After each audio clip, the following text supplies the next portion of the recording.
Hi, I'm Dr. Michaela Livingston, and today I'm going to be showing you how to use the equipment to do the hands-on DNA workshops. To be able to measure and dispense the small volumes that are handled in molecular biology, an adjustable micropipette is used with a disposable tip, and the range of volume they can be used to measure depends on the model. Different models have a different volume range. This is written on the side of these pipettes, but sometimes it's written on the top of other makes. This is important to remember, as you should never use the micropipettes outside their range. So on this one, the minimum volume it should be used to measure is 2 microliters, and the maximum is 20.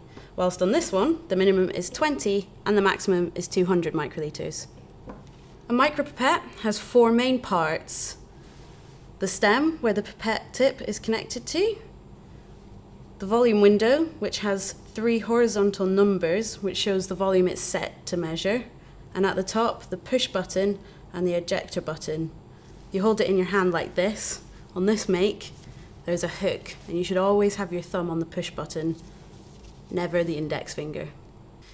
The first thing to do when using your micropipette is to set the volume. To do this, you twist this push button until the numbers in this window match the volume you wish to measure. Next, place a tip onto the micropipette by pushing the stem firmly but carefully into rack tips to create an airtight seal, and then removing. There are different sized tips for different sized pipettes. If you press the push button slowly, you'll feel that it comes to a natural stop, but if you press more, it goes further. These are called the first stop and the second stop. First, to draw up liquid, simply push the button down to the first stop and put the tip just under the surface of the liquid, being careful not to jam it into the side of the tube.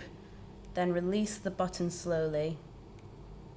Then, to release the liquid, simply put your pipette tip into the tube you want to transfer it to and push the button down slowly. But then go past the first stop to the second stop and make sure you remove the tip from the tube before you let go of the push button. Then you remove the tip simply by holding it over a waste container and pushing this button down, and the tip comes off. Demonstrate this process to your students slowly and let them practice for a while so they get used to using the first and second stops. You can provide games and let them use food colouring, make shapes, just so they get used to using it correctly. To summarise, press to the first stop to draw up liquid, making sure that the tip is in the liquid. Release the button slowly to draw up the liquid. Then put your tip into a new tube, and to expel the liquid, push the button down past the first stop to the second stop to ensure that all the liquid has been released.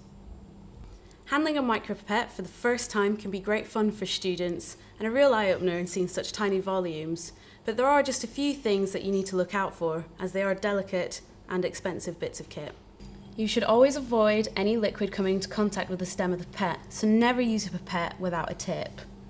Also, when drawing up liquid, you should always do it slowly to avoid liquid coming into contact with the stem, and always hold the pipette vertically and never lay it down, as this can damage the mechanism but also can lead to contamination.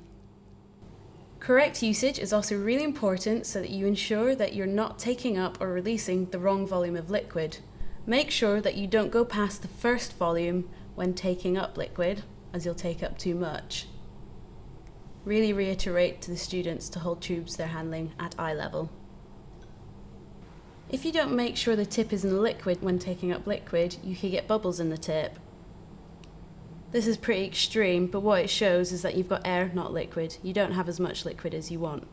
Also, you just have to be sure when expelling liquid that you push right down to the second stop to make sure you get all the liquid out. Also, do everything slowly and carefully. Don't expel the liquid too quickly, as it can splash everywhere. Never use a pipette outside its stated volume range. So on this pipette, don't go below 2 microliters or above 20. And on this one, you don't want to go below 20 or above 200. If you go beyond that, you could break the mechanism. And as fun as it may seem to some students, it's not very safe to ping tips at each other. The pipette will sometimes need calibrating and maintenance. You should read your manual and use the tools that you get. Also, you can find companies that do servicing. And that's it. As with most things, it becomes a lot easier with practice. And using the micropipettes correctly is one of the main aspects to ensuring a successful outcome for the workshops. So do be sure to leave your students plenty of time to practice.